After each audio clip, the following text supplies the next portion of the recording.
Hi, in this video I'm going to show you a method I use to fix nail pops in the drywall of an old house. That being said, let's go ahead and get started. So obviously the first thing to do is identify where your nail pops are. And this being such an old house, these are easy to see when you get the light just right. And sometimes you might have to use a flashlight or play around with a lamp or something like that, but you can easily see these. So once I've identified them, what I'm going to do is just take this little paint marking pen, just because it's a dark gray wall, and I'm going to go ahead and circle it, just so when I decide to work on it, if I don't have the light, then I'll be able to identify it.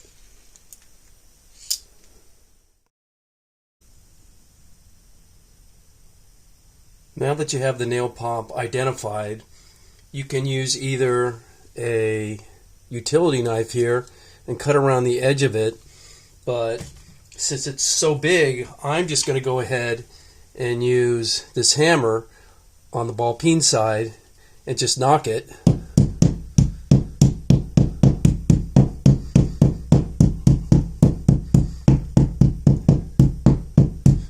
And that'll flatten everything, and then I can just scrape it out, and that'll expose the top of the nail.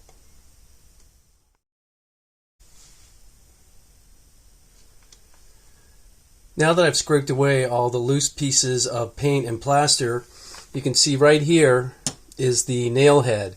And there's a couple of ways to do this. Some people will go in there and just pull the nail out and then go ahead and put another nail in there or a screw. But what I'm going to do is use this punch along with my ball peen hammer and drive this nail further down into the stud, and then I'll add a screw on either side here to lock it in place.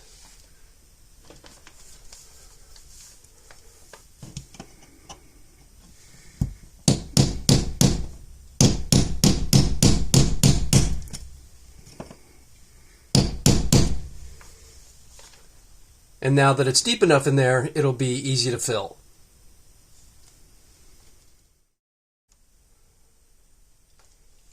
Okay, I'm going to be using my impact drill here, and I'm going to line it up with the head.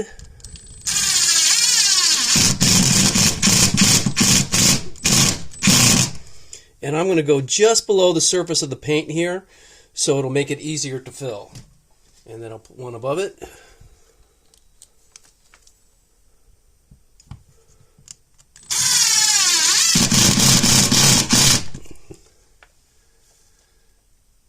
And there it is. All I need to do now is use some filler on it.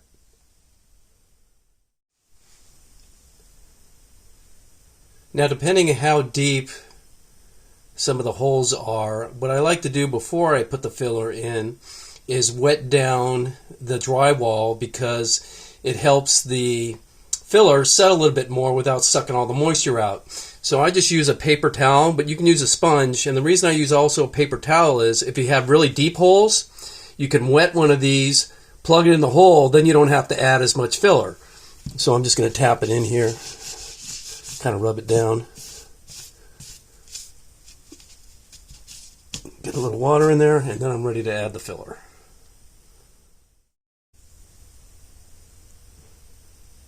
I'm using the DRYDEX filler for this, and it starts out pink, and when it dries it'll turn white, which helps a lot. So I'm just going to go ahead and make sure I smash it in to any of the holes like this, and try and keep it as smooth as you can.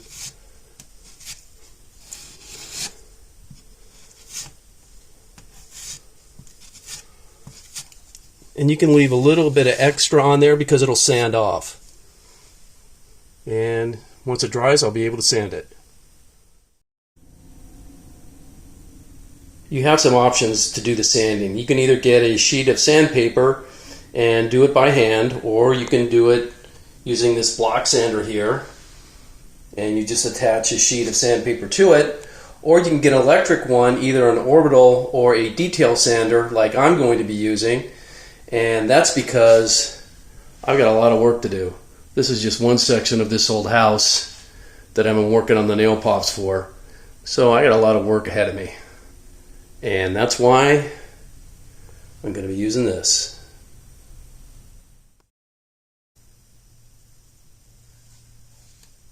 In order to save time in this video, I skipped the step that I did when I was sanding it.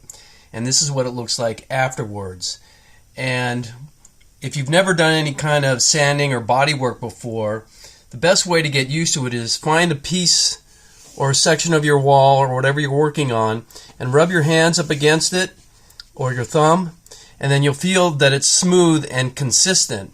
So after you do your repairs on this, you shouldn't feel any ridges or any dips or anything like that, and then you know that it's ready for primer and paint. And it's okay if you have some little scratches here and there, because once you put on the primer and paint, that'll help cover up any of the inconsistencies or blemishes that might be there. And I used 150 grit sandpaper for my project.